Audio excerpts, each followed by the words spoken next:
My name is Emma Vale, and I never wanted to be a viral video.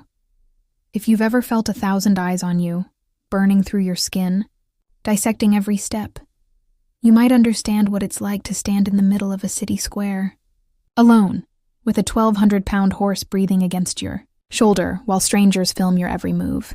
They called it the incident.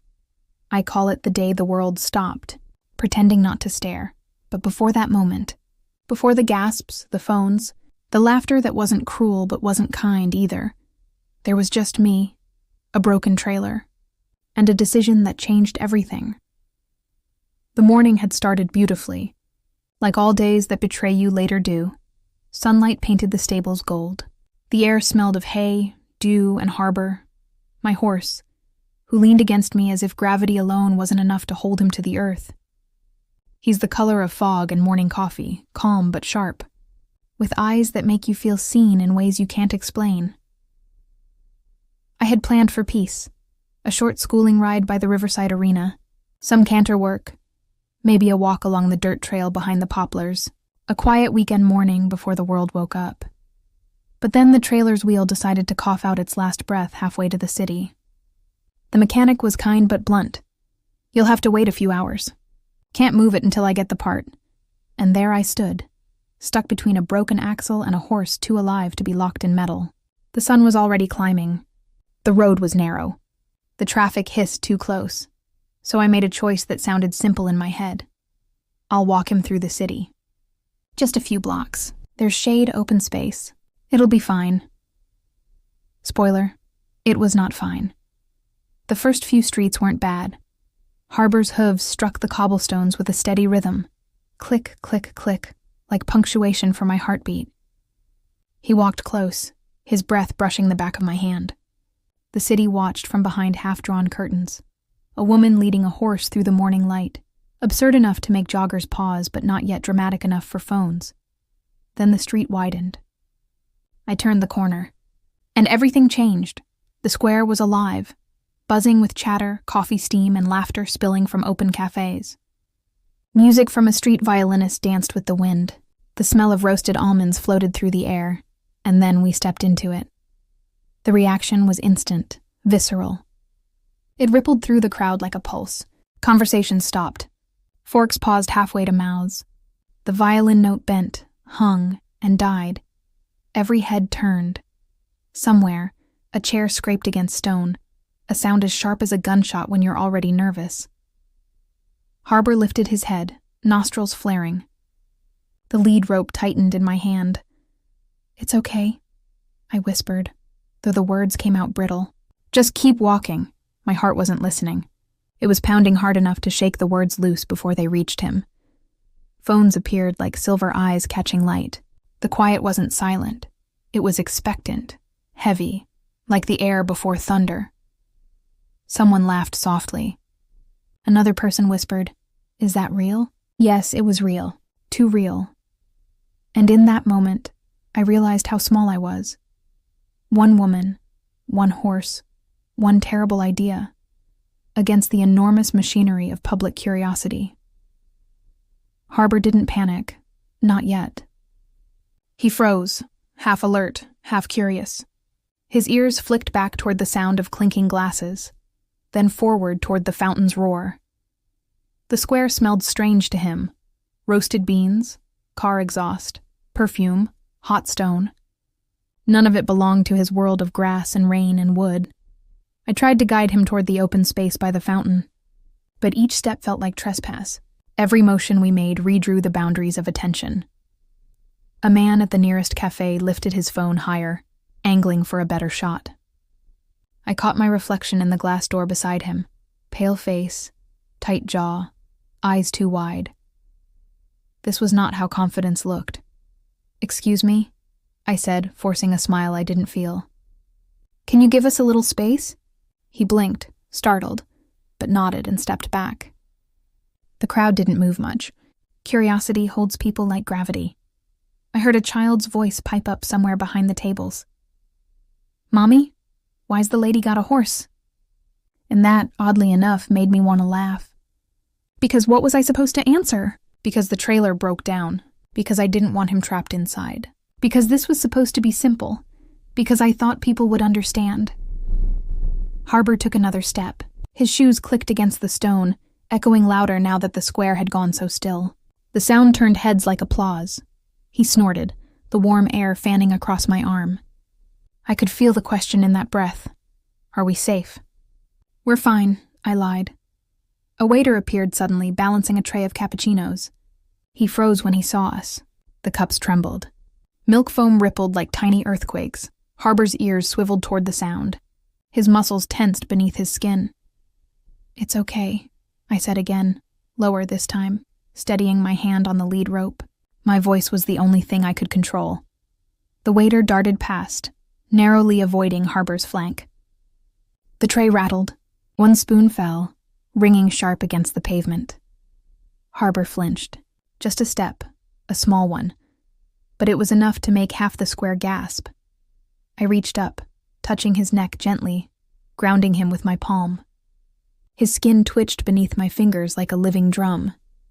Easy, I breathed. We're okay. You're okay. The world had forgotten how to exhale. I scanned for an escape route, a side street, an alley, anything, but every path seemed blocked by eyes.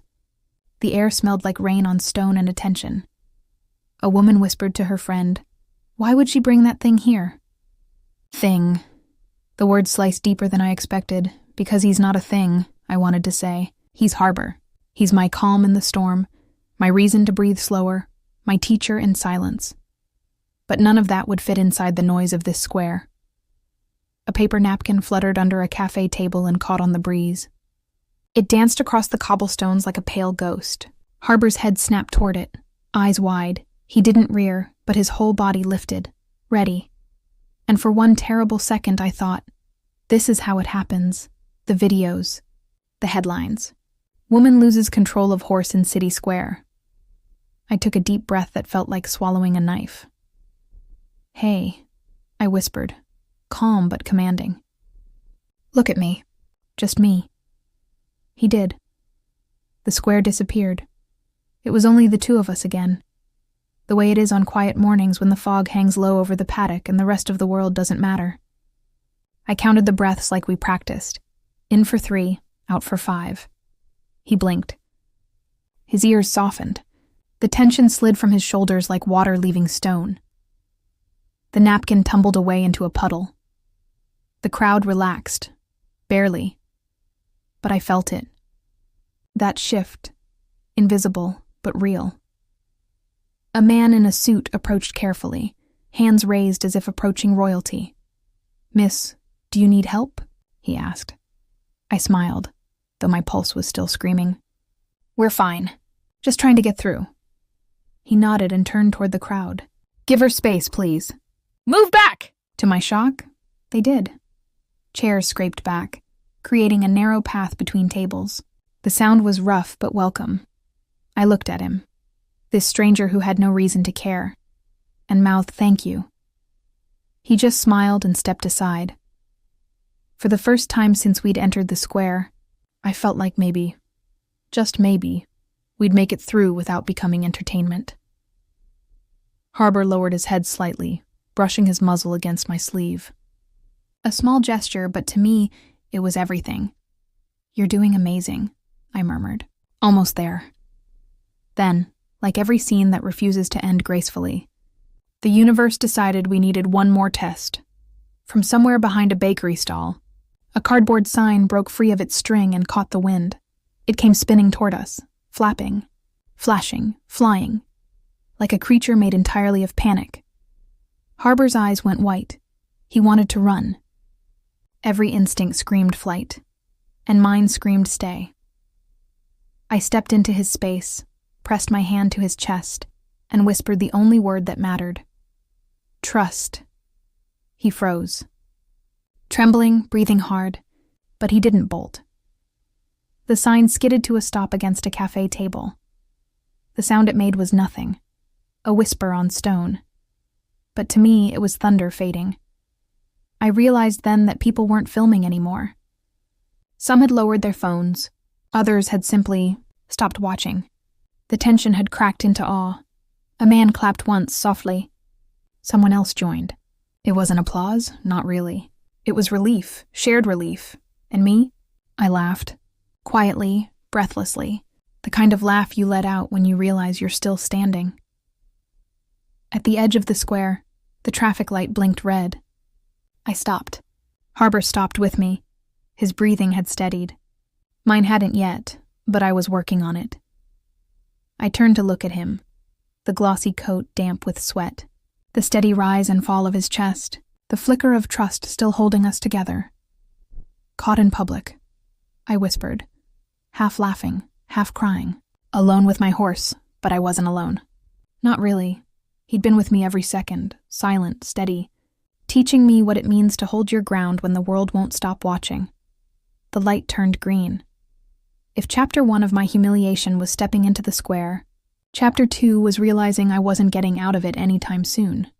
Because when you're standing in the middle of a city with a horse, there's no quick exit. There's only the long walk through people's disbelief. The traffic light turned green, but the world didn't move with it. For a moment, Harbor and I stood frozen between the curbs, half in shadow, half in glare. The city pulsed around us, horns in the distance, footsteps clattering off glass walls, and the restless hum of hundreds of strangers trying to pretend they weren't staring. But they were. I could feel their attention like static crawling across my skin. It wasn't cruel, not yet. Just a collective fascination that made the air too thick to breathe properly. Harbor's ear twitched toward the fountain behind us, then toward a bakery ahead, where the scent of sugar drifted thick as fog. His nostrils flared, his muscles tightened under his sleek gray coat, and I caught the first warning tremor through the lead rope. "Easy," I murmured, brushing his neck. "We're still okay, I promise.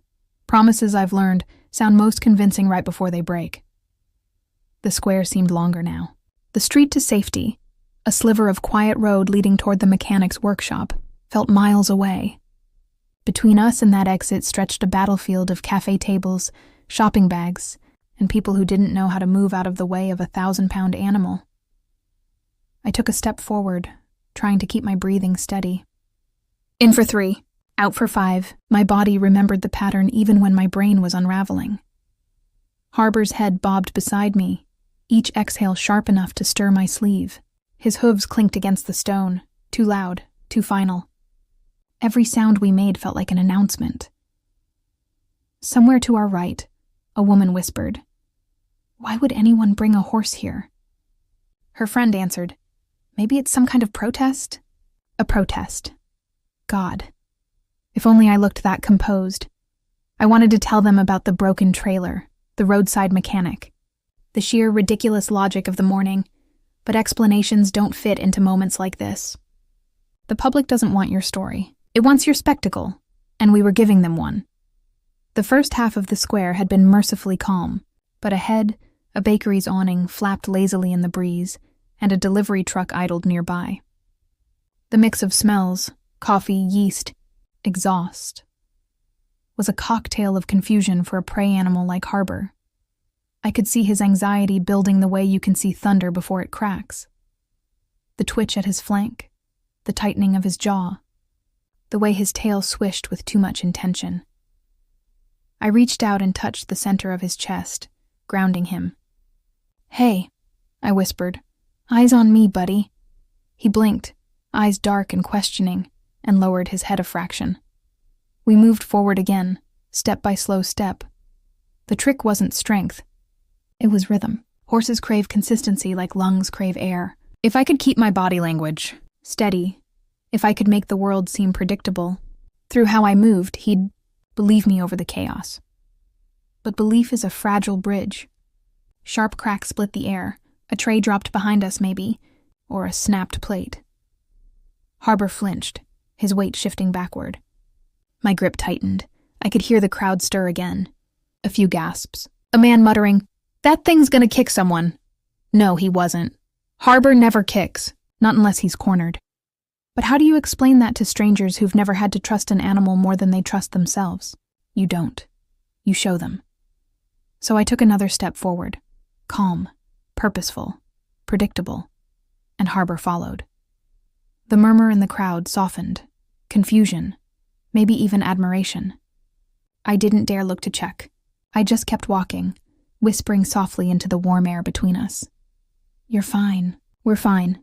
Keep walking, my boy." The world might have let us go then, let us disappear around the corner into blessed anonymity, if not for one small, ridiculous thing. A paper bag. It wasn't even dramatic at first. Just a simple brown bag rolling lazily along the cobblestones, pushed by a breeze that couldn't mind its own business. But to Harbor, it might as well have been a living creature, fluttering, unpredictable, too fast, too close. His ears shot forward. His nostrils flared. "Don't," I said quickly, though the command was more plea than warning. "It's nothing. Just—" The bag caught another gust and jumped. Harbor's entire body snapped into motion. His front feet danced sideways, shoes clattering against stone. The lead rope burned against my palm as he backed up, eyes wide, breath bursting out in frantic snorts. People screamed. Chairs scraped. Someone dropped a drink. For one terrifying second, it all unraveled. "Harbor!" My voice cracked. I stepped toward him instead of back, always forward, always toward. "Look at me. Look at me!" He blinked, uncertain. I could see the wildness fade and return in waves. The paper bag finally lost interest, tumbling harmlessly into a puddle near the gutter. But Harbor didn't see that yet. He was locked in the echo of his own fear. So I did the only thing that's ever worked. I started humming. It's not a song anyone would recognize. Just a small, tuneless hum that starts in the throat and ends in the chest, vibrating like a heartbeat you can hear. It's what I used to calm him as a foal, after storms, during vet visits, when shadows made monsters of harmless things. I hummed, steady and low. His ears flicked back toward the sound. Then, slowly, mercifully, his breathing began to match the rhythm. In, out, in, out. His body softened. The whites of his eyes disappeared, and just like that, the crowd's panic turned to silence. The square went still again, but this time the quiet felt reverent, not judgmental. A child clapped once, softly. His mother hushed him, but I smiled at the sound. It was the first human thing that didn't feel like intrusion. I reached up and rubbed Harbor's neck. His skin was damp under my hand, trembling slightly. "You're okay," I whispered. "You did it." He sighed, a deep, shuddering breath that emptied the last of his fear into the warm air between us. And I swear I could have cried right there, in front of everyone. "You're brave," someone said behind me. I turned. A young woman stood by the cafe rail, holding a to-go cup. Her expression wasn't mocking. It was curious, genuine. "Thanks," I said, my voice thinner than I intended. "I think we're both just trying not to make the evening news." She laughed softly. "He's beautiful." I looked at Harbor, who was now nuzzling the edge of my jacket like he hadn't nearly dismantled my dignity 30 seconds ago. "Yeah," I said. "He really is." We started walking again, slower this time. My knees still felt made of glass, but Harbor's stride steadied. The crowd had given us more room now, a living corridor of uncertain respect. People murmured, but their voices no longer had that sharp edge of fear. One man even stepped forward to clear a chair out of our path. "Thanks," I said.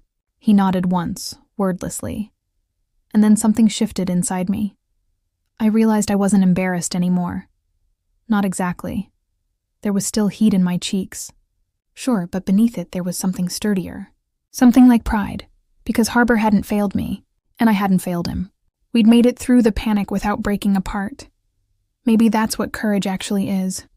Not the absence of fear, but the refusal to let it steer you. By the time we reached the far edge of the square, the tension had thinned into curiosity. People whispered, not cruelly now, but softly, like witnesses to something they didn't quite understand. That was amazing. "Did you see how calm she stayed?" He trusted her completely. I pretended not to hear, but every word sank somewhere deep, stitching itself into the place where doubt had been. And then, just when I thought the ordeal was finally over, another small chaos bloomed ahead. The street beyond the square was crowded with market stalls. Balloons, scarves, fruit crates, bright umbrellas, every color imaginable. A carnival of movement. I froze. Harbor lifted his head, ears pricked, breath quickening. We weren't done. Not yet. The square had only been the prologue. The real test, one I hadn't even known I'd signed up for, was still waiting. I took a breath so deep it hurt. "Okay," I whispered, rubbing the bridge of his nose. "Round 2. He blew out a long breath that ruffled my hair, as if to say, "You started this, human." I smiled despite the ache in my chest. Fair enough. As we stepped toward the market street, I glanced back one last time at the square. It was alive again, voices rising, laughter returning, the violinist playing some tune I didn't recognize, but that felt like relief itself. And in the center of it all, a brown paper bag lay forgotten, half soaked in a puddle. Harmless now? I looked at it and thought, that's fear for you. Terrifying when it's moving, ordinary when it stops. I tightened my grip on the lead rope and faced forward. Whatever came next, we'd face it together. Because if today had taught me anything, it was this. Being caught in public isn't the same as being caught off guard. And Harbor and I? We were finally finding our rhythm in the chaos. You can tell a lot about a city by the way it treats confusion. Some cities swallow it whole. Others stop and stare. This one filmed it, hashtagged it, and uploaded it before I could even cross the street. The marketplace spilled into the main road like spilled paint. Color, motion, noise, all bleeding together without edges. Balloons bobbed overhead. Children darted between stalls. Vendors shouted prices for fruit and flowers and things that smelled like sugar and grease. And in the middle of all that chaos stood Harbor and me. One woman, one horse, and one very real problem. The crosswalk. It was the only way through. Beyond it was the quiet road leading to the mechanic's workshop, the trailer, and the end of this public nightmare. But between us and that piece were 3 lanes of traffic, and a blinking red signal that felt less like a rule and more like a taunt. I exhaled slowly, pressing my palm against Harbor's warm neck. His skin shivered under my touch. "You ready, buddy?" I whispered. He flicked one ear back toward me, then forward again toward the road. His tail swished once, neutral, uncertain. He wasn't scared, not exactly. He was alert, awake, reading the air. Horses feel the world before they see it. And right now the world was trembling with engine noise, voices, and scents that didn't belong to any pasture. I stepped closer to his shoulder, our shadows overlapping on the hot pavement. "We'll wait for green," I said softly, like explaining a ritual to a friend. "Then we go together, one step at a time." I wasn't sure who I was trying to convince, him or me. A small crowd had gathered again, drawn by the sight of a horse at the edge of a crosswalk, like moths to a wrong-colored flame. Phones appeared. Murmurs rippled. A child tugged at his mother's sleeve, pointing with wide eyes. "Mom, there's a horse waiting for the light." The mother smiled. "Well, even animals follow the rules, honey. If only she knew how much of this was guesswork." The red light blinked. A gust of wind lifted Harbor's mane, tossing silver strands into sunlight. A horn honked far too close and he tensed, stepping sideways. I followed the motion with my body, moving into him rather than against him, creating that invisible bubble of safety we'd practiced so many times before. "It's just a car," I murmured. "You've seen worse. Remember the river bridge? You hated that too, but we survived it." He blew out a breath, long and skeptical. "Yeah, I know," I said. "This one smells worse."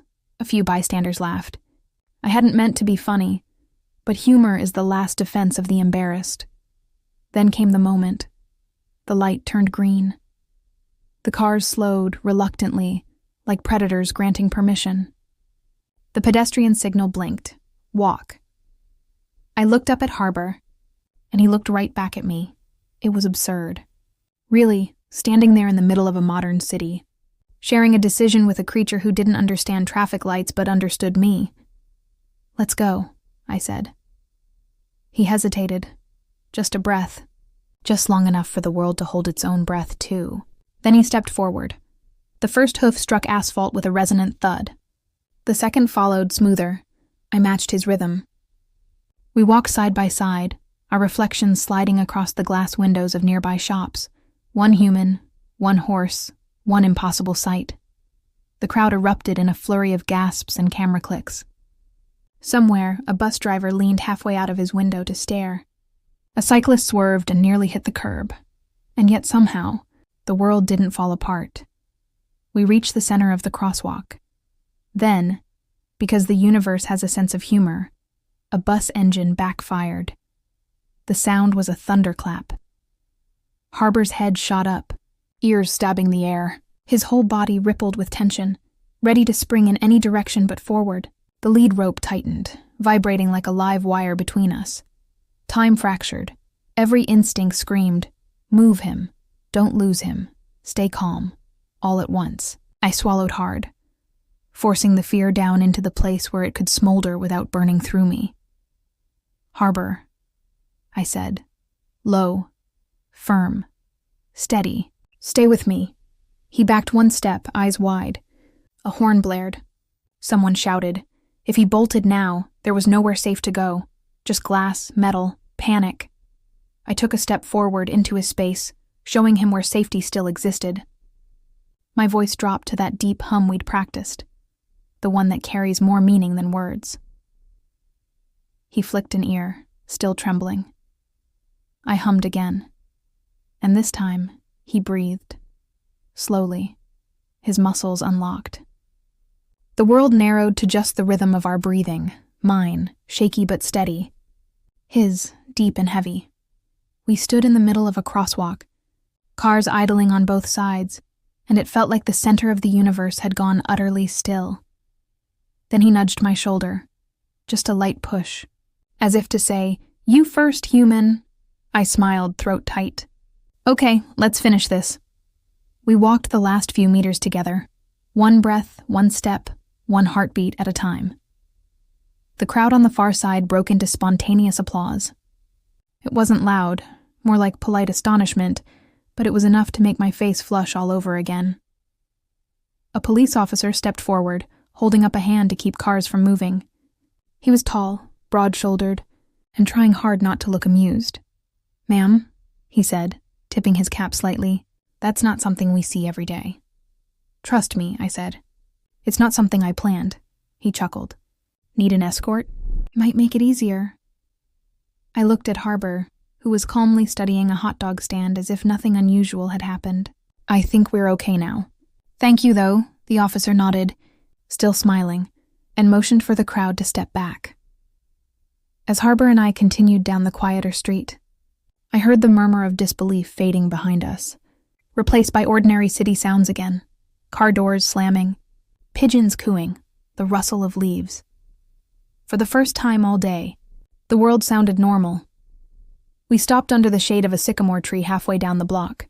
Harbor lowered his head and sighed, a long, relieved sound that vibrated through my arm. "Yeah," I said, leaning against his shoulder. "That was something." I laughed softly, more from exhaustion than amusement. The adrenaline had burned off, leaving a strange hollowness behind, a mix of pride, disbelief, and the quiet tremor of what just happened.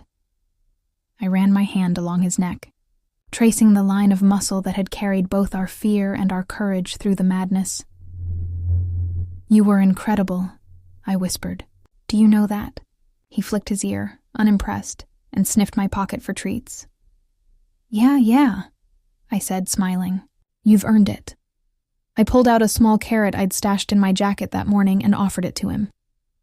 He took it delicately, crunching with exaggerated satisfaction. A woman passing by slowed her steps. "That's the horse from the square, right?" she asked. I nodded. "Unfortunately, yes," she laughed. "You handled that like a pro." I shook my head. "No, I just didn't have a choice." "Sometimes that's what being brave means," she said, then walked on, leaving me oddly humbled by her simple words. When the world finally stopped watching, the silence felt too big. The city no longer stared, but I could still feel the ghost of all those eyes. The way the crowd's attention had wrapped around us. The way Harbor's panic had mirrored my own. And yet, beneath all that chaos, Something had shifted. He trusted me in a way he hadn't before. Not the shallow obedience of training, but the deeper kind of trust that's forged in shared fear. I realized that somewhere between the cafe tables and the crosswalk, we'd made a pact. He'd promised to listen, even when instinct told him to flee. And I'd promised to lead, even when I wanted to run. It wasn't a fair deal, but it was ours. As we reached the corner near the mechanic street, a soft drizzle began to fall. The raindrops clung to Harbor's mane, turning it dark and silky. He didn't flinch this time, just lifted his head and tasted the rain with quiet dignity. I watched him, feeling something inside me settle. The embarrassment, the fear, the noise, it all seemed smaller now. Because I had done the thing I was most afraid of. Been seen, completely in my weakest moment. And somehow, instead of breaking, I'd found strength in it. By the time we reached the workshop, the mechanic looked up from under the hood of my trailer and blinked in disbelief. "You walked him all the way through town?" I wiped rain from my forehead. It wasn't exactly a choice. He let out a low whistle. "You're lucky that horse trusts you." I glanced at Harbor, who stood quietly beside me, rain glistening on his coat, eyes soft but steady. "Yeah," I said quietly. "Lucky doesn't even begin to cover it." The mechanic nodded toward the open gate. "You can wait inside, out of the rain." I led Harbor under the overhang, the sound of raindrops drumming against the metal roof like applause from a calmer world. He leaned his head gently against my shoulder, an almost imperceptible weight, just enough to say I'm here. And for the first time since morning, I let myself exhale. Later, as the city lights blurred through the rain, I thought about all the people who'd seen us today. How many would post, laugh, forget. But maybe one person, just one, had watched that crosswalk moment and seen something else. Something quiet, something human. Maybe they'd remember that courage doesn't always look loud. Sometimes it's just a woman and her horse, standing in the middle of traffic, breathing through the noise. You know that strange quiet before a storm? The air goes heavy, the light flattens. Even your own heartbeat sounds louder than it should. That's where we were, in the in-between. The mechanic had said it would take an hour, maybe 2, to fix the trailer. Long enough for the rain to get serious and the sky to start muttering in gray tones. I could have waited inside. I probably should have, but Harbor doesn't do well boxed up when thunder's brewing. So I took him for a walk. Just a short one, I told myself. Down the road, past the church. Keep moving. Stay calm. Let the storm pass. That's how every bad idea starts. Half sense, half instinct. The rain came down soft at first, like the sky was trying to apologize. Each drop darkened Harbor's coat until he glowed like polished steel. His mane clung to his neck in streaks, and the rhythm of his breathing blended with the sound of falling water. We walked close to the sidewalk edge, avoiding puddles. People hurried past, umbrellas bobbing like strange, cautious jellyfish. A few did double takes when they saw us, but most were too busy outrunning the weather to care. It was almost peaceful. Almost. Until the first bell rang. The old church by the square was beautiful, if you ignored how loud it could be. It started with a single toll, deep, rich, the kind that vibrates through your chest. Harbor froze. The rope went taut in my hand. "Easy," I said instinctively. "Just a bell." But then the second one followed, louder, then the third, and suddenly it wasn't a bell anymore. It was a storm of sound, iron striking air, echoing off every wet stone wall. Harbor threw his head up, snorting hard, hooves shifting. The slick pavement made the sound sharper. I stepped closer, wrapping the rope around my wrist just once, steady but loose. Hey, you're fine. It's just sound. It can't touch you." Another toll. The ground seemed to shake beneath us, and that's when he started backing up. Not wildly, not rearing. Just that slow, desperate motion horses use when their instincts take over, one foot after another, trying to put distance between themselves and what they don't understand. "Harbor," I hissed. Stop, it's okay. His eyes flicked toward mine, wide and shining, the whites flashing under the rain. The next bell rolled out like thunder, long and low. He spooked again, half turn, half slide. His hind hoof slipped on the wet stone. My heart lurched. I didn't think. I just moved. I stepped into his path, pressing my palm flat against his shoulder, forcing him to see me instead of the noise. Look at me, I said, sharp but soft, the way you talk to someone standing on the edge of a cliff. The rope stretched tight. My boots skidded. Rain soaked through my jacket, cold as needles. He froze, trembling. His breathing came in short bursts. Snort. Pause. Snort. The bells kept ringing, each one louder than the last, as if the whole sky had decided to test us. I started humming again. Low, steady, familiar. 1 note. 2. 3. The sound of home. His ears flicked back toward the sound. His chest rose and fell slower. I could feel it through my hand. That's it, I whispered. We've got this. You've got this. Another bell. Another breath.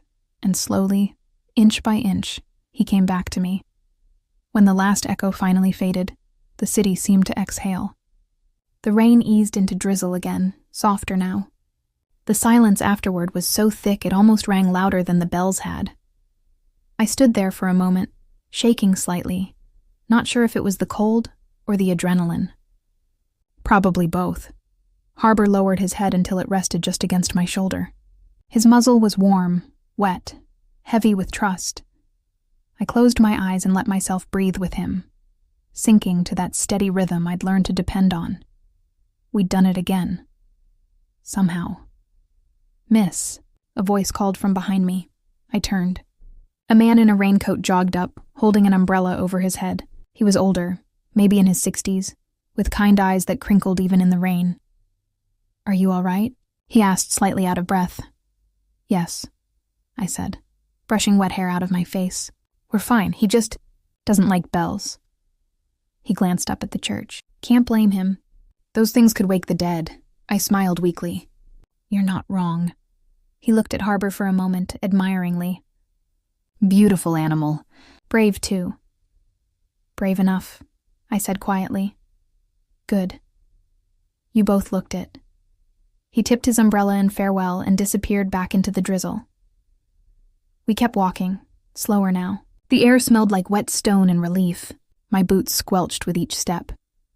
The road curved past the church toward the old tram tracks, a wide-open stretch of cobblestone that shimmered under the rain. I stopped for a moment to adjust the lead rope. Harbor shifted, impatient. His tail flicked water into a fine mist. Don't start, I muttered playfully. We're almost done. Then the ground vibrated again. At first I thought it was another bell. But it wasn't sound this time. It was movement. A tram was coming. From the far end of the street it appeared. Lights glowing, steel grinding softly on wet rails. It wasn't fast, but it was big, loud, and shiny in all the wrong ways. Harbor's head shot up again. Easy, I whispered. It's just like the bus, remember? Big, noisy, boring. But he wasn't convinced. His ears pinned back, muscles bunching. The tram's electric hum filled the street, low and alien. I could feel the tension rolling off him like static. Stay with me, Harbor. Right here. The tram drew closer. The rain hit harder again, drumming against the ground, turning everything slick and shining. I knew that if he bolted now, I wouldn't be able to stop him. The street was too narrow, the world too full of metal and glass. So I made a decision. I stepped right in front of him, blocking his view of the tram, forcing him to focus on me. Hey, I said, louder this time, cutting through the noise. Eyes on me. Not that, me. He snorted, furious and frightened, but didn't move. The tram passed, the rails vibrating under our feet. I felt it through my boots, through my bones. Harbor held his breath until it was gone. Then, finally, he let out a long, shuddering exhale that fogged the air between us. Good boy, I whispered, stroking his neck. You're all right. It's over. He leaned into the touch, trembling still, but calmer. I laughed once, sharp, shaky, ridiculous.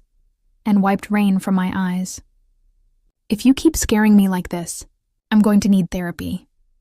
He flicked an ear, unimpressed, as if to say, "You started it." "Fair point," I muttered. When we finally made it back toward the Mechanics Street, the rain began to ease for good. The clouds broke open just enough for a pale ribbon of sunlight to slide through, painting the wet pavement gold. Harbor's coat shimmered under it, and for a moment he looked almost unreal, like something carved from mist and courage. The world had stopped watching us hours ago, but I still felt seen. Not by them, by him, because every time I thought I was leading, I realized I was learning instead, about control, about patience, about trust. You don't really know what trust is until it's tested in public, in rain, in fear. And maybe that's what this day had been all along. Not humiliation, not spectacle, but a test neither of us expected. As we reached the workshop, the mechanic waved from under the awning. "Good timing. She's fixed and ready." "Thank God," I said, half laughing, half sighing. Harbor flicked his tail as if agreeing. The man wiped his hands on a rag and stared at us. "You two look like you've been through a war." I smiled. "Something like that." He held the gate open. "Get him loaded up before the next storm comes." I led Harbor toward the trailer, but halfway there I stopped. He stopped too, looking at me expectantly. "You did good today," I said softly. "Better than I did, probably." He huffed, warm air brushing my cheek, and bumped his forehead against my shoulder. Gently, almost like forgiveness. I smiled, eyes stinging. "Yeah, you're right. We both survived it." As I closed the trailer door and leaned against it, the church bells rang again in the distance, this time. Harbor didn't flinch. He just stood quietly inside, ears forward, calm as rain. And for the first time that day, I felt completely still inside too, because maybe that's what courage looks like. Not the absence of fear, but the quiet decision to keep standing when the ground itself starts shaking. If the world had ended that afternoon, I think I would have missed it. Because when you've been holding your breath for hours, the simple act of stillness feels apocalyptic in its own way. The rain had finally stopped. The air smelled like metal, mud, and endings. The mechanic patted the side of the trailer.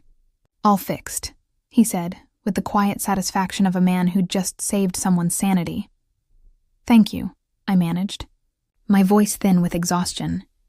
Harbor stood inside the trailer, calm and dry now, his ears flicking lazily. You'd never know he'd walked through chaos, bells, traffic, and a storm. He looked normal, too normal. And that's when it hit me, the sheer absurdity of it all. How something could feel like the worst moment of your life and look, from the outside, like nothing at all. I leaned against the door, my legs trembling from hours of adrenaline. My reflection shimmered faintly in the wet metal. A drenched girl, hair plastered to her face, boots streaked with mud. I looked like someone who'd survived something small but meaningful. And yet, the city didn't care. It went on around us. Cars rolled past, people laughed, someone somewhere cursed at the weather. Life resumed its rhythm, as if my world hadn't cracked open and rearranged itself in front of an audience. That thought both hurt and healed, because maybe the world doesn't need to care to teach you something. "Come on," I whispered. "Let's take one last walk." I knew I should have just closed the trailer, climbed into the truck, and gone home. But something in me needed closure, not the kind you drive away from, but the kind you walk out of. I unlatched the door, and Harbor stepped backward down the ramp, hooves clattering softly. His breath fogged in the cool evening air. The square wasn't far. I could still see the outline of the church through the drizzle, the faint gleam of wet cobblestones catching the dying light. The storm clouds were breaking, streaked with gold. "Just to the corner," I promised. No more chaos. No more cameras. We started walking. The streets were quieter now. The market stalls were being packed away. Vendors stacked empty crates, chairs clinked, and puddles reflected the first thin stripe of sunset breaking through the clouds. The city, after all its noise, had grown gentle. Harbor walked beside me, each step deliberate and soft. His tail swished idly, brushing droplets off his legs. I could feel the hum of peace running through him. the relief that only comes after surviving fear. I thought about the bells, the crowd, the crosswalk, every small disaster that had shaped this day, and realized something strange. At every breaking point, I'd thought we couldn't go on, and yet we did, step by step, breath by breath, not because I was fearless, because I refused to let fear be louder than trust. We reached the square again. It looked nothing like it had that morning. The crowds were gone, replaced by puddles and the faint smell of rain-soaked coffee. The cafe chairs were stacked, the violinist long gone, and yet the memory of it all hung there. The echo of voices, the eyes, the phones, the embarrassment, the awe. It wasn't just a place anymore. It was a story. Ours. Harbor paused at the edge, looking around. His ears flicked once toward the fountain, where water still fell in steady rhythm. He remembered. "I could tell. You're okay," I murmured. "It's just us now." He took one step forward, then another, hooves splashing softly through a puddle. Something about that sound, gentle, rhythmic, alive, made my chest ache in the best way. A door creaked open nearby, and a man stepped out of a cafe with a broom in hand. He blinked when he saw us. "Well, I'll be," he said. "You're the horse girl from earlier." I winced. "Guilty," he smiled, not mockingly but kindly. "Everyone's been talking about it. Thought he was going to bolt, but you kept him steady." "He nearly did," I said. "Yeah, but he didn't." He leaned on the broom handle, studying Harbor with open admiration. "You know, people film a lot of nonsense these days, but I think what they saw today might have actually meant something." "Me losing my dignity?" I laughed weakly. He shook his head. "No, you holding it together." I didn't know what to say to that, so I just smiled and said, "Thank you." He tipped his head. "Take care of that one. He's special." "I know," I said quietly. "So is the lesson." We walked on. The square glowed gold now, the puddles mirroring the sky. A light breeze stirred the banners hanging from the lampposts, making them ripple softly. I stopped in the middle of the square, the same spot where the paper bag had flown, where the world had stared, where fear had tried to own us. The silence there was sacred. Harbor stood perfectly still beside me, his reflection shimmering in the wet stones. His breathing was calm, his eyes soft, and for the first time all day, I didn't feel like I was being watched. I felt seen, not by strangers, not by cameras, by him, by the creature who'd trusted me enough to walk through everything. Noise, fear, reign, and still follow my lead. Then, somewhere in the distance, a sudden sound shattered the calm, a car door slamming. Loud, sharp, echoing across the square. Harbor flinched. My pulse spiked instantly. "Hey," I said quickly, reaching out. No, it's okay." He turned his head sharply toward the noise, muscles bunching for just a second, that instinct ready to surge again. "Look at me," I said softly but firmly. "It's over." He hesitated. His ears flicked between me and the sound, and then slowly, he relaxed. His head lowered. I smiled through the rush of adrenaline. "Good boy." I realized then that this was how courage really worked, not as a single cinematic moment, but as a habit. A choice you make again and again. Every time fear whispers run, you look at it, you breathe through it, and you stay. As we turned back toward the trailer, a thin rainbow was forming behind the church. Faint, fragile, but undeniably there. The bells didn't ring this time. The city had finally grown quiet enough for us to leave without being noticed. And that somehow felt like victory. The kind you don't post. The kind you carry. Back at the trailer, I hesitated before closing the ramp. Harbor looked at me, eyes steady, waiting for the cue. His mane still damp, his breath warm. "Home time," I whispered. "You've done enough for one day." He stepped in willingly, hooves thudding softly on the wooden floor. I clipped the rope, checked the latch twice, and then I just stood there, staring at him. At the creature who had forced me to face myself in the most public, humbling way imaginable. "You made me braver than I thought I could be," I said quietly. He snorted once, almost like a sigh. Yeah, I said. I guess that's what partners do. As I climbed into the truck and turned the key, I glanced in the rearview mirror. The city lights blurred in the rain-soaked glass. Harbor's silhouette shifted inside the trailer, calm, grounded, real, and somewhere deep inside me, something shifted too. I'd walked into the square that morning feeling small, clumsy, and terrified of judgment. I was leaving it changed, still small, still human, but unashamed. The drive out of the city was quiet. The roads glistened with leftover rain, and every puddle reflected slivers of orange sky. I passed the crosswalk, empty now, lights blinking green, and smiled to myself. That was where fear had turned into trust, where two beings had chosen to believe each other over chaos. And I thought, maybe that's the kind of story worth telling. Not one about a girl who walked a horse through a city, but one about learning that control isn't the opposite of fear. It's the courage to keep your hand steady when everything else shakes. As we crossed the bridge out of town, thunder murmured again in the distance. Harbor shifted slightly, the trailer rocking once. "It's all right," I called softly. "We're together." The storm stayed behind us. Later that night, when I finally turned into the stable yard, the rain had stopped completely. The air was cool and clean. I opened the trailer and let Harbor step down. He paused at the bottom of the ramp, lifted his head, and took a long, deep breath, that kind of sigh only horses can do, the one that sounds like release. I ran my hand down his neck, feeling the steady pulse under his skin. "We made it," I said. He pressed his muzzle against my shoulder, warm and heavy. And for a moment, under the soft hum of crickets and the last glimmer of sunset, it felt like the whole world had gone quiet just to let us breathe. The next morning, when I opened my phone, there it was, a video, a thumbnail of me and Harbor in the square, drenched, scared, holding our ground.